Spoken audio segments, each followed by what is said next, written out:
How we doing, Isla Vista? I left New York City unattended for this, so I hope you guys have a good time. Quick show of hands, how many of you guys like doing history when you were younger? Yeah. No one. Oh, okay, a couple of you.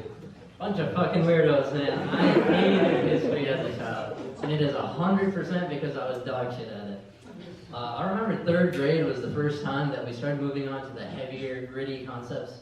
And so 3rd grade, we started reading the Diary of Anne Frank and learning, like they told us what the concentration camps were, but for some reason, they didn't get into what actually happened at the concentration camps. So I went through the entire year thinking that concentration camp was a scholarly synonym for math tutoring. And so I also thought that Jewish was just an insult you called someone in a remedial math class. And obviously I was way off the mark, but my teachers couldn't tell at all because I showed just as much sympathy towards her situation as anyone else in the class. And in my mind I was sitting there like, you know, I think I'd go into hiding too if I had to do math every day. I feel your pain, man. And, most definitely did not. And after that, I moved on to 4th grade history, and that was probably my least favorite year of history ever. For those of you that didn't catch, my name is my name is actually Aryan, and I had the pleasure of learning what 99% of the population thinks of when they see my name written somewhere. And so, long story short, it was not a fun year for me. But to make things even worse, after that, they finally decided to teach us what happened in those pesky little concentration camps. And I'll never forget that day, because upon hearing the truth about what those Aryans and Nazis did to the Jews, I fainted right in the middle of class. And so, I came back to school the next day, and my friend started to try and chop it up with me. He was like, "Bro, that was so crazy! I can't believe that you fainted in the middle of class." And I was like, "Bro, what? That's what you're focused on? I can't believe that my ancestors killed Anne Frank." And, it's also worth noting that at this time, I hadn't quite figured out how names worked yet. It's pretty stupid for a fourth grader. Yeah, basically, I knew that if two people had the same last name, that they were related, and I thought that first names worked the same way. So me learning about the Aryan race was like being sorted into Slytherin. I was like, shit, I guess I'm a bad guy. After that, I went home and I told my dad about my struggles in history, and he was like, "It's okay, son. Nothing to be ashamed of. Plenty of my Chinese coworkers very bad at history." And I was like, "Oh, thanks, Dad." "Wait, you call me Chinese?" He was like, No, son. What I'm trying to say is, when you go to a country like China, they don't have, free access. They have censorship. So many of the people do not know about major events like Tiananmen Square. But lucky for us, we live in America. So go to the internet, go Google any of the history you want to see.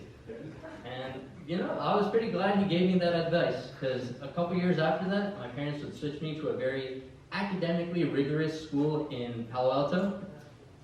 Side note for any of you who haven't been to Palo Alto, it is full of rich white snobs and arrogant international agents.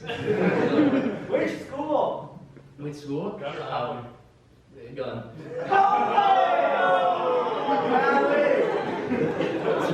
My bad. But my parents, But basically, what happened? The end of that joke. International Asians and rich people. It's like UCSB College of Engineering, except a whole city. I got to this high school, and I was doing okay in the history classes because I took my dad's advice, but I started falling behind in the math, and that was really hard for me because I'm Indian, but also because I was usually good at math. And to make things worse, there were always these Chinese kids in the back of the class making fun of me.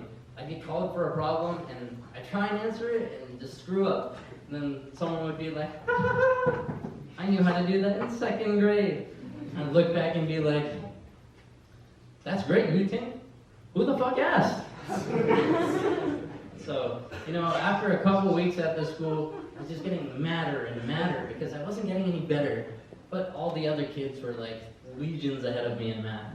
So finally I snapped and I was like, I'm gonna teach these kids a lesson. And so I show up to school one day, and we start doing math, and instead of doing my regular stuff, I whip out the lattice multiplication. So I'm doing this weird square math thing, and one of the Chinese kids peers over and was like, "What is this math square bullshit you're doing?" And I was like, I wouldn't be so quick to judge. This square math you're seeing is actually a Chinese invention. And then a couple other Chinese kids start crowding around, and they're like, "Bullshit! You know, we're from China, right? We would know about the square math 300 years before you knew about it." And I was like, well, lucky for us, we live in America.